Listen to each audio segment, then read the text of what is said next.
मत पढ़ो बहरान, उस कमीने की बातों पर यकीन ना करो। बस!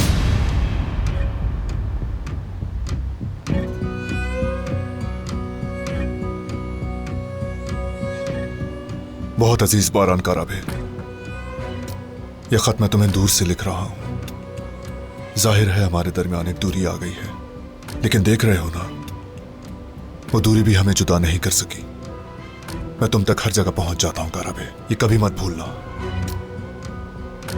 अब तुम काराबे खानदान वाले मुझसे निजात पाने की खुशी मना रहे हो, मगर तुम्हारी खुशी अधूरी रह जाएगी, क्योंकि मैं तुम्हें एक बहुत अहम बात बताने वाला हूं। बहरान आगा, असल मैं नहीं हूं, फरात। कभी इरादा,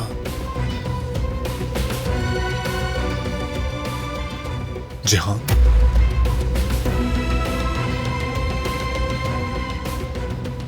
आखिर ये कहना क्या चाहता है, नहीं समझ पा रहा।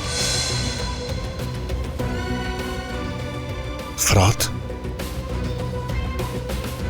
फरात से क्या ताल्लुक?